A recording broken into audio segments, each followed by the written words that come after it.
What's up, guys? I got James Tatum with me, and we're here with the weightlifting scoop. How's it going, everyone? Man, I'm a little sick after traveling so freaking much, so bear with me. I might be a little stuffy. But that's kind of why we've been offline for a little while, everybody, after we got back from Worlds. Just kind of getting back into training, getting healthy, and I think we're all going to compete at the American Open as well. So you're going to compete, right, James? Yep, sure am. Going as a 77. Actually, I think I'm going to sign up today. Yeah, me too. So, should be exciting. Hopefully, a lot of the guys haven't got to compete since Nationals, so it'll be good to see our whole team on the platform. And, it's fun to compete at national meets because when you go to international meets, you really only see the people who made the team. And I have a lot of friends who go to the American Open and Nationals that I like to see, so I definitely want to go. Yeah, it's a fun meet. They got a lot to live up to. Palm Springs last year was a good one. Yeah, Palm Springs was a nice venue. But I heard Dallas is supposed to be pretty nice as well, and seems like there's going to be a nice crowd lifting. So we do have a special announcement. This might be old news to some of you guys since we haven't had an episode in so long. Me and James didn't even know this when we were in Poland, what happened, because people were posting on their Facebooks, like Tom posted, like, I'm so excited, I can't even contain myself. That wasn't exactly. Stay tuned. Yeah, stay tuned for big news from Muscle Driver. So then everyone was like, I'm more excited than you. And then I posted like, I'm more excited than all of you. And I didn't even know what they were talking about. And then James did the same thing. Yeah, I think I posted that, I said, I love lamp. Everybody's making loud noises. I don't know what's going on. But, so, Muscle Driver has hired Don McCauley as an assistant coach. So I think that's going to be great for the team. Oh, yeah. So the catapult man himself will be a part of Team Muscle Driver, so the debate may continue. Yep, it'll be fun. No, yeah. But it is funny as far as like catapult versus triple extension. Well, first of all, I don't think the argument is catapult versus triple extension. I think it's catapult versus jump and shrug. And I also think I like one of the things that Colin Bird said. He basically said that people who are into weightlifting, the argument is semantics. It's really only the beginners that don't understand. So no matter what side of the fence you lay on, most people that are good at weightlifting have very similar techniques. So at the end of the day, it doesn't matter. But I do think Don works awesome with the beginning weightlifters.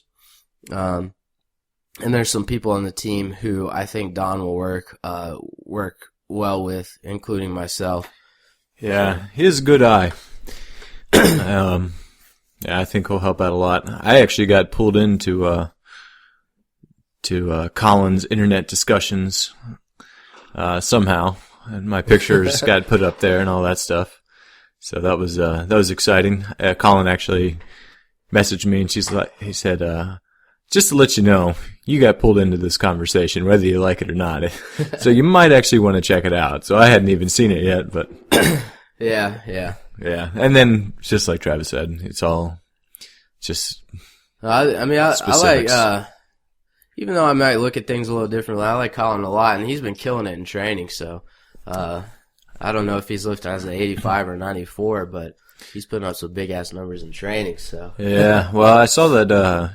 Well, he does mention that he doesn't use straps when he says he gets a PR or anything, and I saw him snatching 163, so that was without straps. That's a 94, or an 85. 85 is even more impressive, but as a 94, that's still a good number. Yeah, they make it snatch. So, anyways, yeah, Don McCauley will be out here. I think he's getting out here the 14th is the word on the street. I don't know for sure, but either way, I think the whole team is excited to have him. There's rumors that we might be looking for more lifters because we're going to have Don. I don't know. Me and James are kind of in the dark like you guys on this. This is the first time I've heard that. So, maybe keep a lookout. There could be another tryout in the next 3-4 months, something like that. We might be looking to have more lifters at all levels. So we might be looking for a couple more national level lifters, and we might be looking for a couple more developmental lifters. So no matter what side of the spectrum you're on, we might have a spot for you. But it's worth going to the tryout meet too, because it's just a fun meet. Yeah, really. I mean, Glenn didn't know who James and Mike were, and so I mean anybody can surprise him, and get to a certain level pretty quickly, you know. But I might be speaking too soon because I don't even really know what the future holds for Muscle Driver. But I'm excited for it. Oh yeah. So me and James and Morgan too, we just got back from Worlds, and we wish we could have had Morgan on the episode, but she flew out today to a friend's wedding, so hopefully she has some fun. She hasn't seen a lot of her friends in a while, so that would be a good time for her. But that's why she's not on with us. Yeah. She did real well at Worlds. She was the first one to compete. I was there before the opening ceremonies. So she competed, and then she got to hang out for the rest of the week in Poland. She had a stress-free week in Poland. And you know what? Morgan had her family, and Dean flew up there. All you guys know Dean if you follow our team, and he's our boyfriend, and he went to support her, and her family went to support her, and she lifted and got to hang out with them the rest of the time. It was a great trip. I think Dean somehow found people in Poland who were thinking about opening a CrossFit and went and trained in their garage as they're getting ready to move into a CrossFit building. So I think Dean got to not only meet a whole bunch of good weightlifters, but he also got to see the other end of the spectrum and get into the CrossFit group he was over there in Poland. He was able to sneak into the warm-up room as well a couple times. But it's amazing. The scope that our team is reaching, like, I would have never guessed. I mean, there were CrossFitters in Poland. You call it Wrocław. It looks like Wrocław in English. Wrocław. My buddy who's Polish, he thought that was hilarious because he speaks both English and Polish, and he had never thought to phonetically sound it out in English. And so I was like, how do you say this? Like, it looks like Wrocław. He got a big laugh out of that, but no, so yeah, the amount of people who are seeing our videos, I would have never guessed. It's amazing. Switzerland? Yeah, there was a guy from Switzerland. There was these CrossFitters from Poland who saw Dean watching Morgan in the crowd, and they went up to him and they said, "Hey, aren't you Dean from Muscle Driver?" He's like, "Yeah." They're like, "Hey, why don't you come in?" They got to talking. They said, "Why don't you come and train with us since you can't train at the venue?" Because for a couple of days they were being strict about credentials. And he's like, "Well, hell yeah, I want to train." So he got some training in with those guys, and I think it was real motivating for him to see that and see that people on the other side of the world knew who he was just from being on the team. And I think that's amazing because I would have never dreamed that. Yeah, it's pretty crazy. And I think James and I both had the same guy come up to us. He was from Switzerland. And he's yelling at me from across the way with an accent. He's like, Travis Cooper, Travis Cooper. I was like, who would be yelling my name? So then I turn around and this guy stops me and he's like, "Hey, I searched weightlifting about 3 years ago online and Cow Strength and Muscle Driver popped up.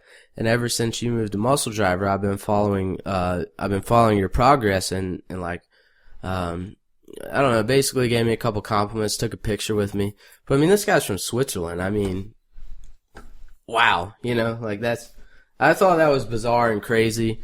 But weightlifting's getting more popular, and the videos that Cow Strength and Muscle Driver, as well as Catalyst and others, a lot of people follow Catalyst and even John Gym now. So things are getting bigger, and I think the sport's changing a lot. Yeah, there's that CrossFit's just bringing it out to a whole bunch of different places, which is pretty cool. So did you get to watch any of the lifting, or what was your favorite part of watching when you were over there? Well, before we talk about the actual lifting sessions, one of the greatest things about going to international meets is the warm-up room. You see what people were doing a few days out.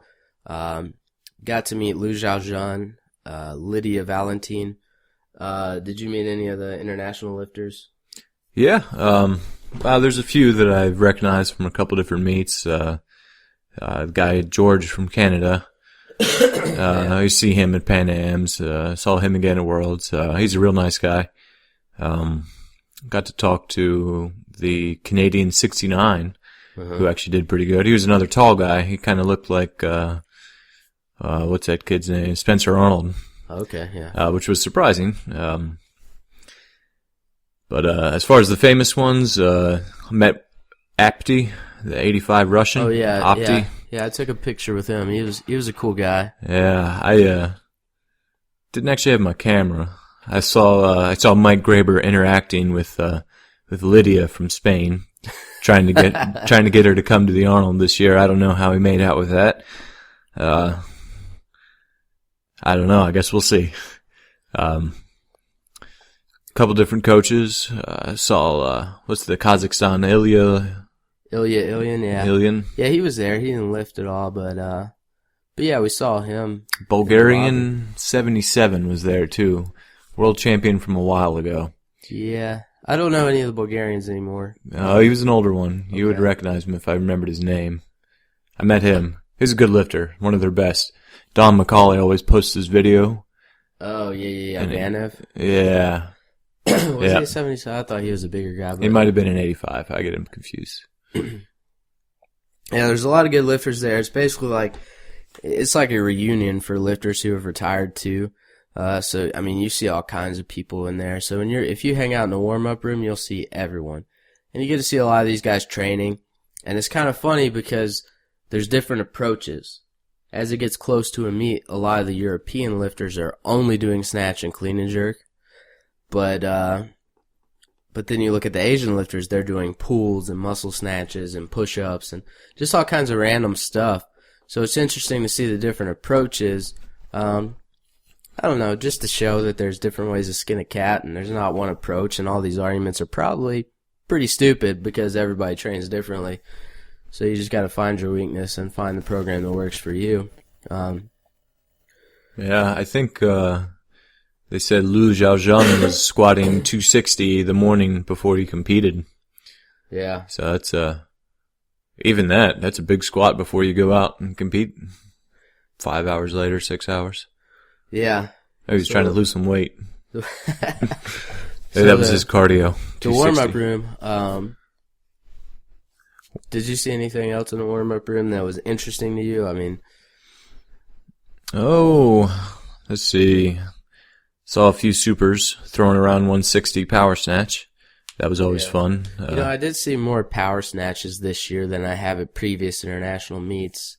More power snatches and auxiliary exercises. Used to, I feel like the first 5 or 6 international meets I went to, it was like everyone was just doing snatch and clean and jerk the days leading up. And then now it seems like people are more influenced by the Chinese doing a variety of exercises. I don't know. May or may not be true, but that's kind of like my observation. Yeah, I would, there was a lot of variety. I would say that. I saw a few people doing, power clean, power jerk, and then right into a, full clean and a full jerk, or a split jerk, a couple days out.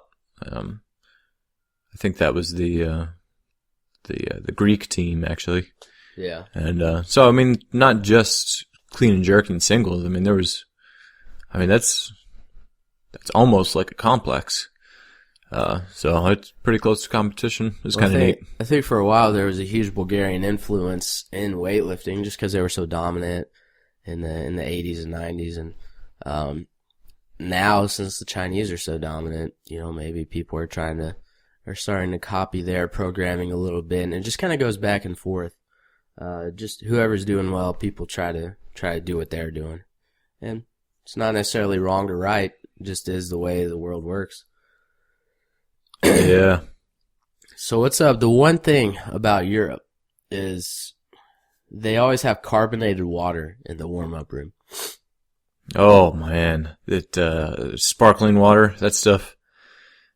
I guess the event was sponsored by this company called like Star Plankta or something, which is probably saying that wrong because it's a Polish company.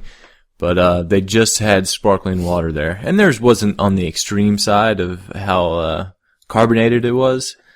But it took a little while to get used to. I needed to remember to ask for still water over there.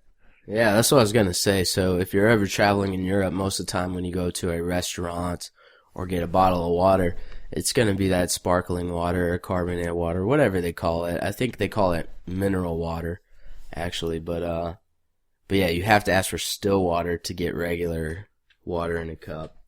And it's actually kind of rare. But yeah. But no, Poland in general, I thought they did a great job. Every single session ran on time. Yeah, that goes a long way for things to start on time.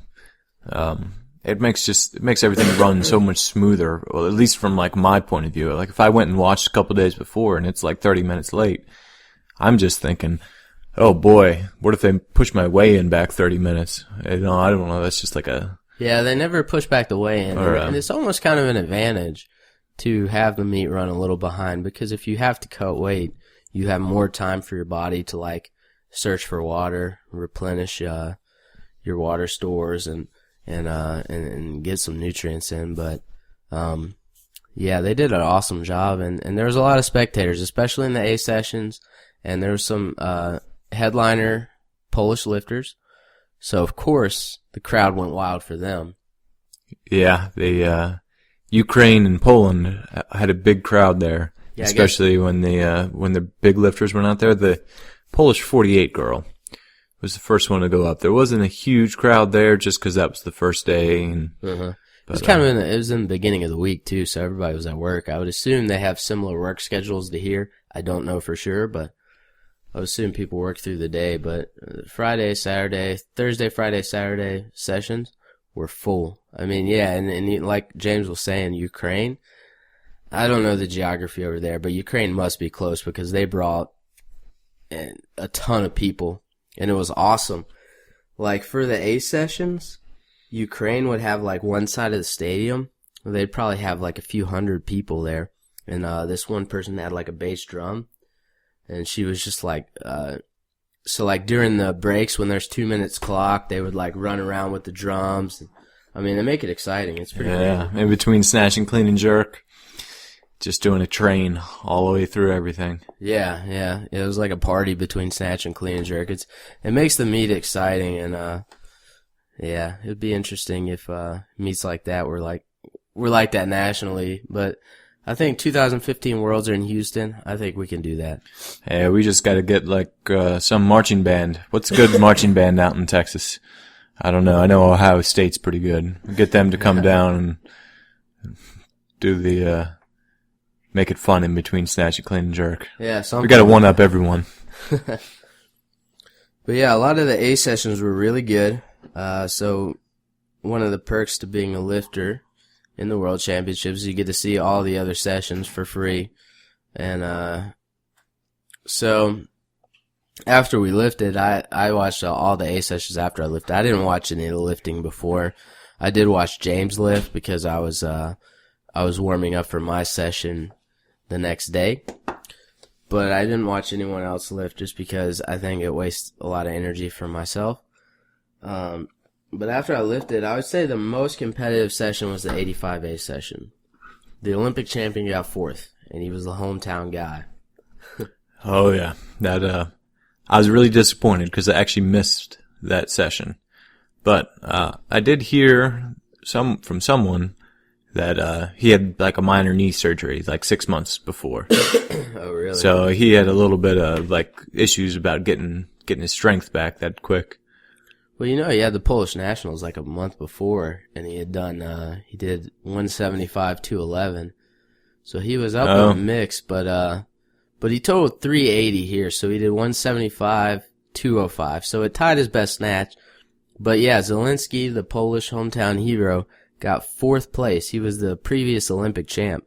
So, I mean, in that session, you had Apti, which was hungry after losing on bodyweight at the Olympics.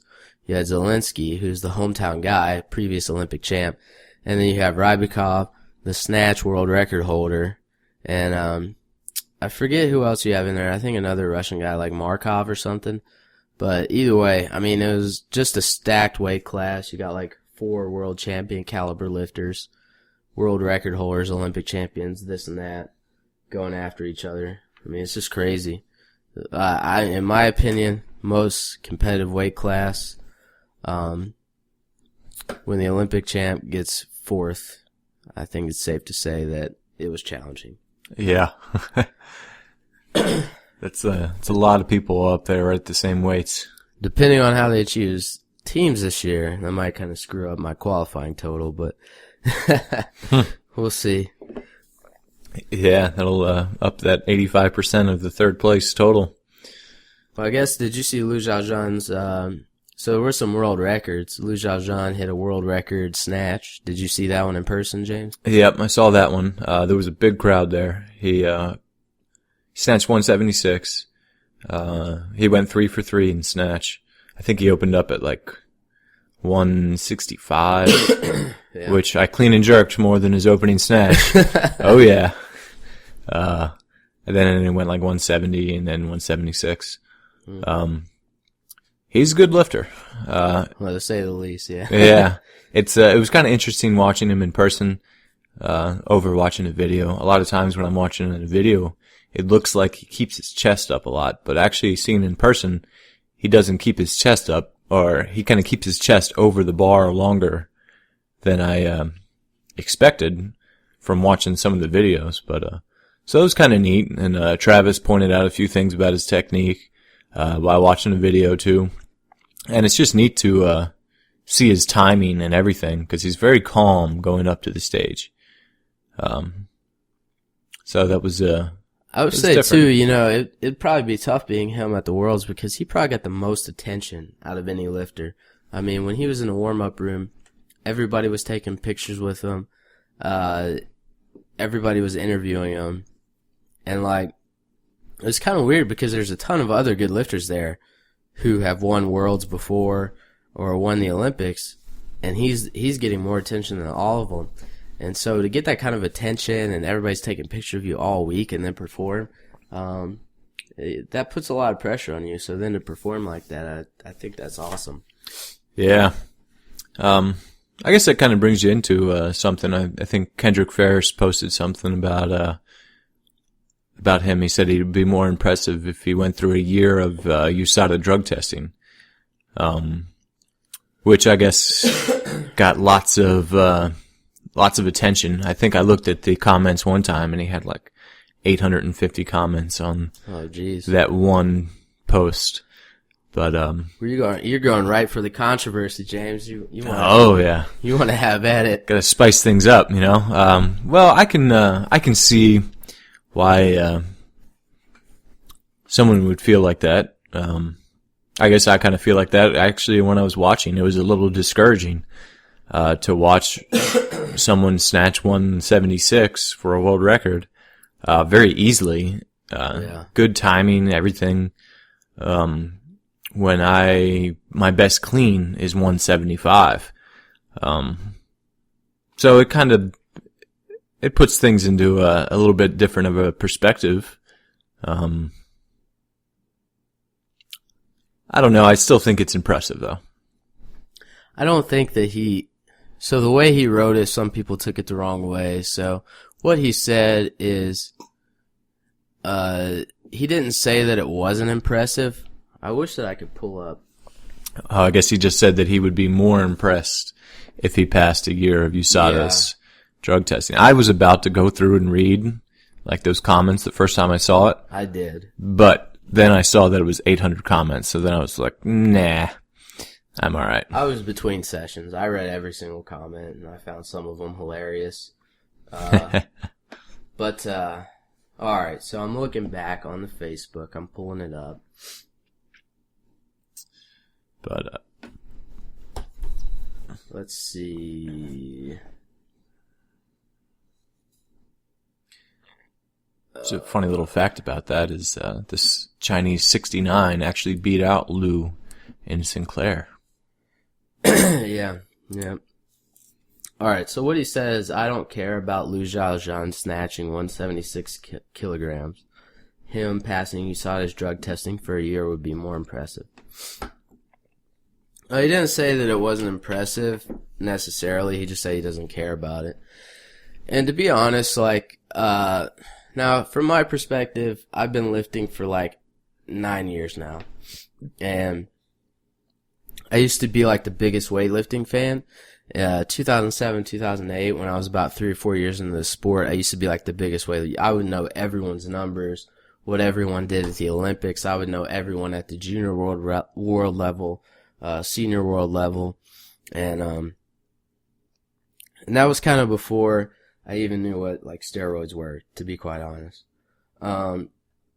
So I understand where Kendrick's coming from, because the longer that you're in the sport, the more you kind of understand what he's saying. The further along in the sport in the U.S.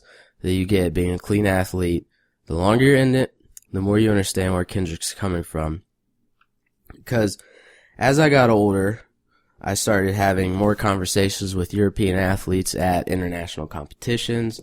They would come and train at the OTC. Even South Americans would come and train at the OTC. And they would readily admit to steroid use. They would pretty much tell you exactly what they were on, and it's not a secret that they're using. And they're pretty open about it. And so the people at the top are definitely on steroids. And I feel like I would be in a position, being in the sport for so long in the U.S., that if people were using in the U.S., I would know about it, and I don't. So I really don't think people are using in the U.S. And if they are, they're super secretive about it, or it's not working for them. Yeah. So, anyways, I see where Kendrick's coming from, and it's almost not that fun to watch the A session to me, because I don't really know what they can do, relative. I have no baseline, because I have no idea what I could do if I was on steroids. I just have no baseline to know if what they're doing is amazing or if it's not. It's obviously amazing because they're breaking world records, but I have no baseline to know what I could do or what they could do clean. So it's hard for me to compare. But, so I understand where Kendra's coming from. Did it need to be addressed online? I don't really know. People tore it apart just because maybe they don't understand. Maybe they're not in the sport. Maybe they've been involved in sports that are different. Weightlifting has no money. We're not out, trying to beat the test. I live on $1,500 a month trying to be the best weightlifter I can be. I don't have any money to be paying for high dollar undetectable steroids. I don't even know where to start. I wouldn't even know who to ask. You know what I mean? It's just not in the culture of weightlifting. So. Yeah. I'm surprised, Travis. You didn't really seem like you wanted to talk about this topic when we were going over topics to discuss on the Lifting Scoop, and you had quite a bit to say about that. Well, I guess you got some experience with those international lifters and all that. Well, honestly, what I told James, he said, "Did you want to talk about Kendra's comment?" I said, "Look, if you bring it up, I'll roll with it, but I don't necessarily want to bring it up myself."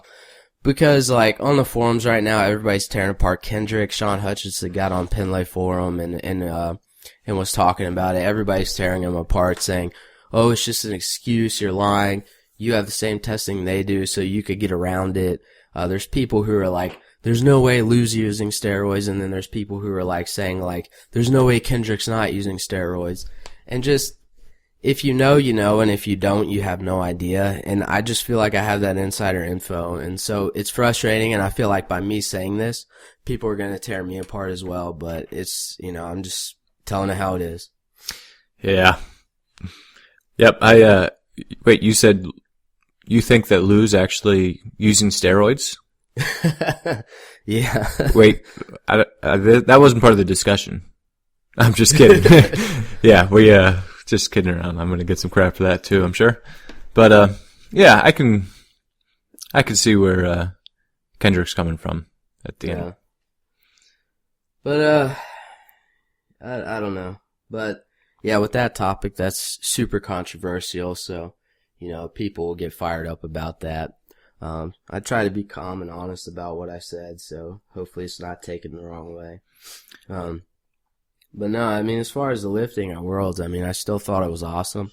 I got to see 2 other A sessions. I saw the 94A session and the 105 plus A session as well.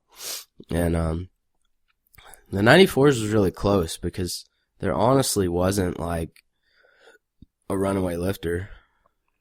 Honestly, I don't even remember who won. I guess Ivanov probably won from Russia. Yeah, they actually flew me out before I could watch all that. I was just like you. I tried to watch as little weightlifting as possible before I went out there and competed. And then I only got to watch the 77As. And maybe like the 69 female A group too. But that was the only A session I got to watch. I didn't make it back in time for the 85A group. Yeah, so in the 94s, Ivanov won, but it really wasn't a runaway. I think, if I remember correctly, he missed a couple lifts, so it ended up being an interesting competition. And then the 105 plus, I guess there's kind of like some controversy going on in Iran right now with their coach, and then like some of their top level lifters are pissed off that he's the coach, and they decided they weren't going to lift at this year's Worlds. So Salimi didn't lift at this year's Worlds, but they had this other guy lift who kind of did awesome. Yeah. So there's this Albagov is the big super. He was by far the biggest super. He weighed like 154. Jeez. And he snatched a competition PR of 209. So he had like quite a bit of a lead going into the clean and jerk because the Iranian only snatched 203. And they both opened at like 245 or something like that, and then made a big jump to 255. And the Russian took first and missed it. And then the Iranian made it like solid.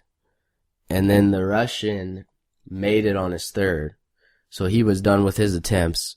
And the Iranian went to 261 to try to win. And he cleaned it like, I mean, smooth. This guy had phenomenal technique, super fast on the bar for a big guy. And he missed the jerk on his recovery.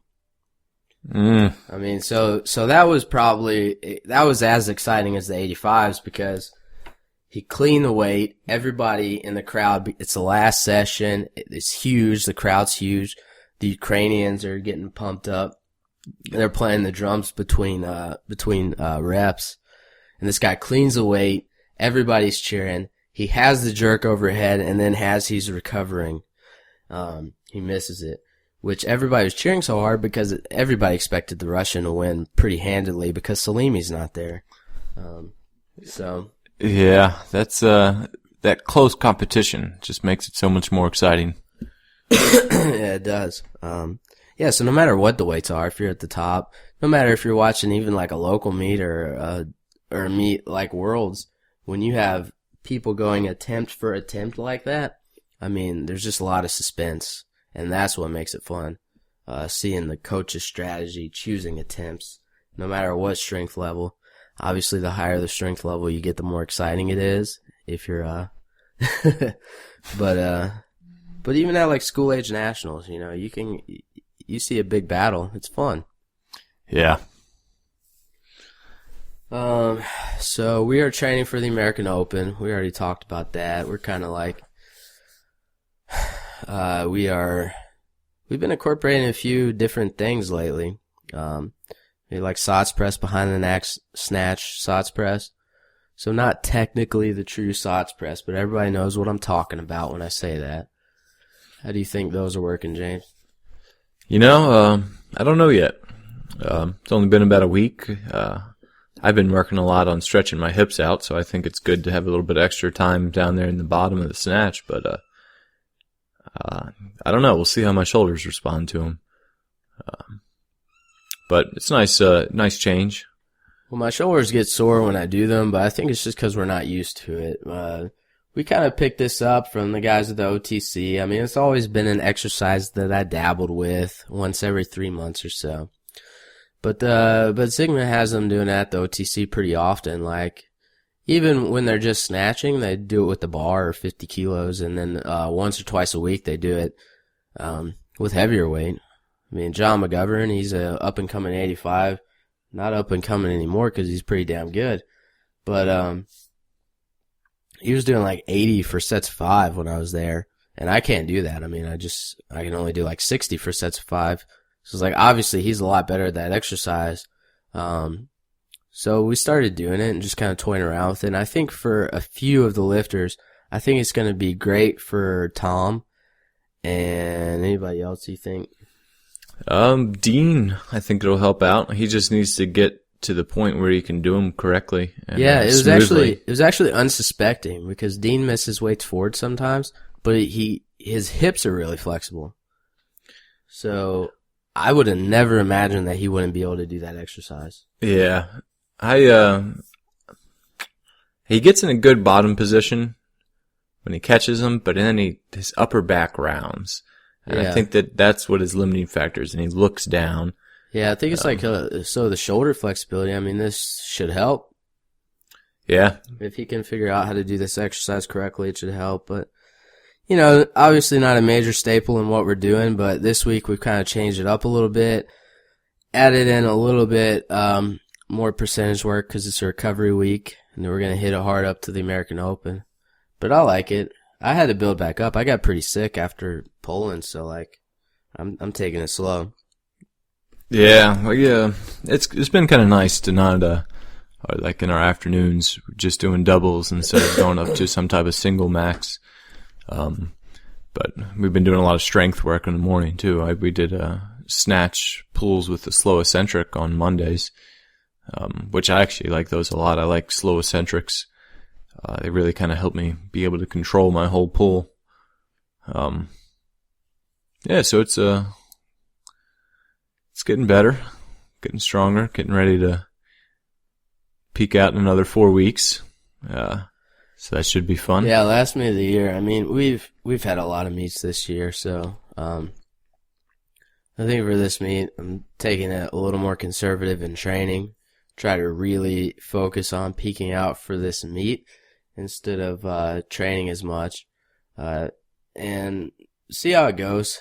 I can't be like go, stay in peak out mode all year like balls to the wall. But get ready for the new year. Hopefully throw up some decent numbers because it's the first qualifier for next year. It's gonna be tough though. You know, there's a lot of these guys are doing really well. They've made a lot of progress, and then I'm coming off of a lot of meets and I'm beat up, so I really got to grit down and just get through it, and hopefully post a bigger total than I did at Worlds because that total is not going to hold up. I mean, we didn't really talk about how I personally did at Worlds, but it wasn't my best meet. There's a lot of traveling getting there, and I made my opener in the snatch. I could tell when I was warming up, like I just didn't feel strong, unfortunately. I kind of got a little fatigued in training leading up. I made my opener in a snatch, but it did feel pretty tough. So I told Glenn, I said, let's make a small jump. We had planned going 145, 150, and we went 145, 148 because I thought I'd for sure make 48, but I missed it twice. It is what it is. Came back, regrouped for the clean jerk. And then I've never had this happen in my life, but I missed my opener clean jerk on the jerk. And I felt like I had it. I don't even know how I missed it. It's a blackout moment of my life. And then I missed the clean on the second one because it just hit weird. I don't even know. And so I was stuck on my last attempt, do or die. I made my clean and jerk, but I'm sure everybody was even more nervous than I was because that's never happened to me in my entire life. I'm at Worlds, so it'd be like everybody would be talking even more shit about me if I bombed out. So yeah. But I think you even went cross-legged on your recovery from your jerk. So man, I was really nervous there, sitting there watching you. It was a bizarre situation, but I got through the meet, and at the end of the day, when I look at the results, I tied for the highest placement in the men's for the U.S., so it wasn't a complete, shitty meet. Got to compete at Worlds, had some fun, and I got to support the rest of the team after that. So, my experience, I don't know. I think lesson from this training up to Worlds was that I was in Australia for 3 weeks, so I lost a lot of my work capacity. So I was still strong when I got back, but I didn't have as much work capacity. And then when I came back, I tried to train the same as if I had never left. I didn't try to like build back up to the same work capacity slowly with lighter weights. I kind of just went balls to the wall right off. So I had 2.5 good weeks of training when I came back from there. One of those being at the OTC, where like the first 3 days of the OTC I was killing it. And then I just hit a wall. So I should have known better when I came back from Australia. I knew I wasn't able to train as much. I should have taken it a little slower into 9 sessions a week, because I was really only doing like 6 sessions a week in Australia. So, lesson from that is if you're not able to train as much, don't try to kill it like the 2 weeks before the meet. Yeah. You mess up a lot of stuff there. That's what a lot of beginners do. Is that they'll snatch more and more and more just because they need more practice. But sometimes it actually works for a beginner because they need they need the technique work. But there's nothing wrong with your technique. Yeah, I mean, nothing major. There's definitely always things that you're worried about. But at this point, my technique is pretty consistent, so I'm not gonna like overhaul my technique in 3 weeks, basically. Now, what about your experience, James? I had a lot of fun. I learned a lot going to Pan Ams. There was a lot of things at Pan Ams that didn't go well, and it made it more of a stressful meet. So this meet, I was really making sure that I would stay nice and relaxed and pretty much just go out there and have a good time. And really, that I had a better meet doing that too. Snatches didn't go that well. I made my opener at 138 and then went 141. I almost had it, but it just creeped backwards a little bit. And then the next one, I went to 142, and you miss one behind, and then you miss one in front. But that was my third attempt, so I missed it in front, so I didn't have a fourth to. Well, James had a tough situation because he made his opener strong, and then 2 people bombed out between him taking his opener and his second attempt. So he was sitting a bit longer than anticipated. You know, he was expecting to lift, have 2 attempts to lift again, but instead there were 6 attempts. So, I think that's tough. Yeah. But, I felt strong on the snatches. I didn't feel like it was a strength or speed thing why I missed them. There was just a small technical thing going on there. So I wasn't really worried when I went into clean and jerk. I went out there, I think I opened up at 60, made it easy, 60, clean and jerk. I went 65, cleaned it fine, and then I tight roped my jerk, which is just another technical mistake.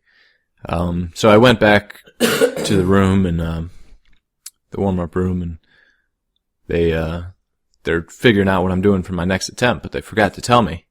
Or they whispered it, and I don't hear real well, so my clock was running low, and so then I had to run out there and just kind of rushed right into my last attempt, which was actually a good thing because I kind of went up there quickly, cleaned it real easy, and then made a nice solid jerk. It's probably one of my better jerks too. And so overall, it was a pretty a stress-free meet for me. PR clean and jerk in competition. Oh yeah, as a 77. Yeah. I've done 70 as an 80 kilo 85. But I mean, had you been given another attempt, you probably could have made 170 there. But you made a real solid 166. So 304 total. 7 kilos more than Pan Am, so you obviously did good. Things worked out better. Yeah, so I'm not too worried. I felt like I did pretty good. First World Championships. It was much more fun than Pan Am's. Looking forward to. I mean, much better. I mean, just in general, to be honest, most of the time when you go to Europe, it's a much nicer location than when we're in like El Salvador or like, Venezuela. It's just nicer amenities, the hotel. Except that sparkling water. Yeah, but once you can order the still water. So yeah, that's our experience. So I'm just working hard for the American Open. We got a few questions. We're going to end the episode with a few questions. So James got a question about head through on the jerk. Yeah, someone was saying that they have trouble putting their head through on the jerk. There's just shoulder flexibility is not there.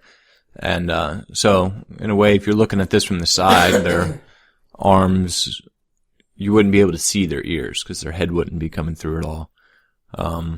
And he was asking what he should do, to fix this as a problem. And I said, it's really hard to tell exactly, but, most of the time, of course you're going to want to stretch and get to a good position with your shoulders, but some people's shoulders just sit a little bit more in front. Perfect example would be like Mike Zella or, Kevin. And I guess this is a controversial topic right now, but, I was pretty much said, just make sure you have a lot of upward pressure on the bar and make sure your hips are underneath the bar. Cause if your shoulders are forward and you let your hips come back a little bit, you're just going to miss the weight in front of you. But if your hips are underneath the bar, you get a lot of upward pressure, your hips are pushing up against the bar. I think you should be alright, even if your head doesn't come through all the way. Yeah, basically you just want your bones to stack in the jerk or anything you really do in the catch position. So for some people, their shoulders are going to sit a little more forward where their head doesn't look like it's through. And it's not necessarily bad. You don't have to force your head through so far. But the main thing is that you want your shoulders to be sitting in the correct position where you don't have to use a lot of muscle mass to hold the bar overhead. An exercise that I did to really get my shoulders in the correct position was put a barbell behind my neck like I was doing a back squat and then put my arms together over my head. And it just puts the bar between my neck and my shoulders and really stretches that area out for 30 seconds at a time. I show that to a lot of people at seminars and they like it. But if you could do that and your head doesn't always get way through on the jerk, then your shoulders should probably sit more forward. Yeah. Keep it simple. So I got a question from Dylan. And he asked about if 8s and 10 on the back squat were good, if strength was an issue, and how many times pulling or clean deadlifting a week is recommended. I think when you're further out from a competition, 8s and 10s can be beneficial. We don't really do a whole lot of those, but from time to time I'll do sets of 10 on the back squat to change it up. I think as a beginner it's really good to build strength, but make sure it's far out from a competition and follow a specific periodization program that incorporates those. Don't just make up a program. Follow the Shreveport strength program or find something online that's higher volume to lower volume periodization.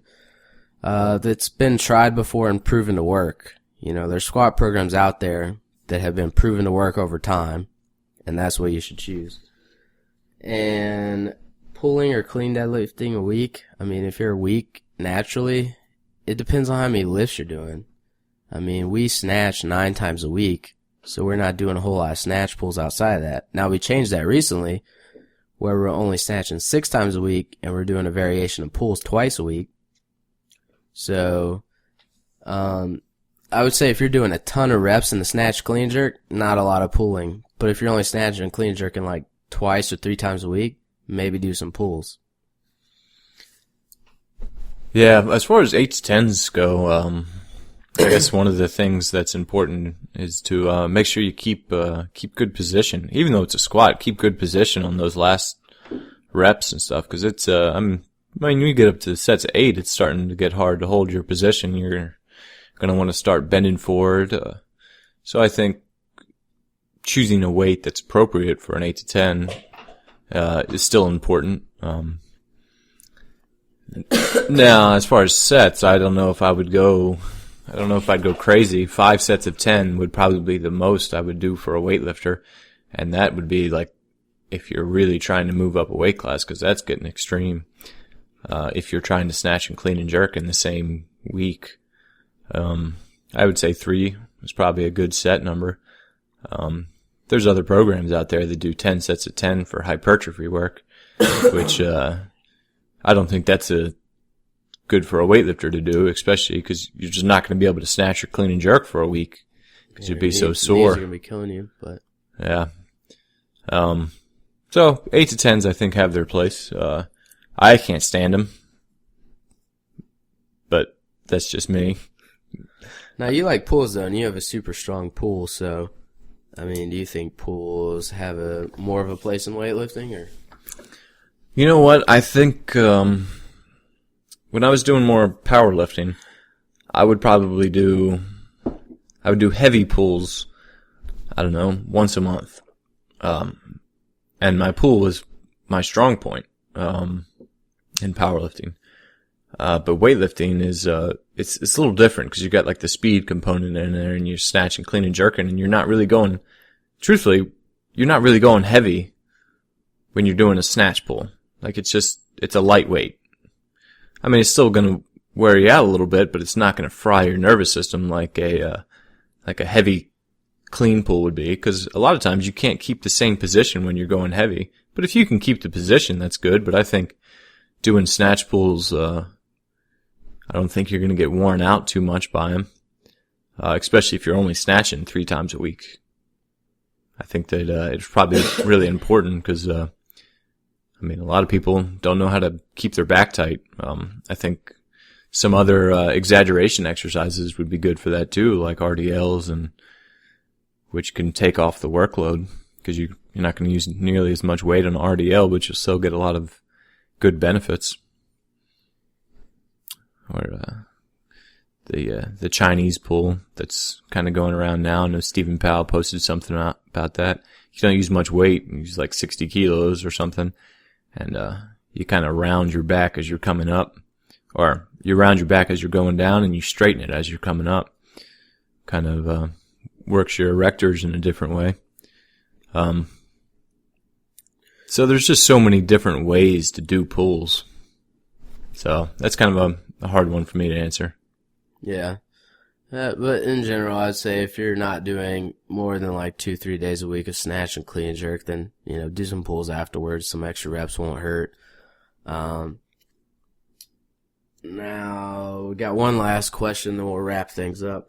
Bo asked on Twitter, he said, common causes of missing behind. And my simple answer was like, most likely you're looping the bar or you're jumping forward. I mean, it's hard to tell exactly without seeing the video, but either you're most likely looping the bar. Yeah, and yeah, especially if it's happening a lot. If it happens just every once in a while, I think that's a sign that you just got the bar back a tad bit too much. But if it's like a common occurrence, like you miss behind, I don't know, let's just say 50% of the time, 50% of your misses are behind, it would be more of a loop. Would you agree with that? Yeah, I mean, there are good misses behind. Like, if you're missing behind and it's not like you're still making like 90% of your reps, I mean, it's a good thing. Like, John will miss behind, but it'll be like he'll control it and he'll be like just kind of floating back, getting off balance a little bit. So I said it's either a balance issue or a bar path issue. Could be like flexibility if you're not comfortable in the bottom position and you can just kind of get stuck down there and just can't balance the bar overhead and miss it. But, I don't know. Send us a video. How many reps have you missed behind, Travis? I don't miss very many weights behind, actually. I miss like 2 snatches behind ever. I don't think that's a good thing, but it's just the truth. Yeah. Well, there's times when I see you lift and it looks like you should miss it behind, but you just have the way you move is you just kind of jump back and you let it spit you out backwards rather than missing behind. Yeah. So when it drifts back, sometimes I'll just like pull really hard with my shoulders and then I actually fall backwards. But yeah, I don't miss behind a lot. Like, it doesn't drift behind me a whole bunch. But yeah, that's it for questions. Like we said, Don McCauley's going to be here in a couple weeks, so hopefully we'll have him on the podcast soon. It'll be exciting to see the progress of the team as he's working with a lot of people on their technique. You know, I'm excited to get a little extra technique work in. I've been doing it on my own, but it helps if I can get some other eyes and give me a different way to think about it. You got anything, Jade? No, same thing. Looking forward to working with Don. See where things go from there. Yeah, so tweet us at WLiftingScoop, send us an email at theweightliftingscoop@gmail.com, and we should be back. So we should have 2 episodes a week, up till the American Open. So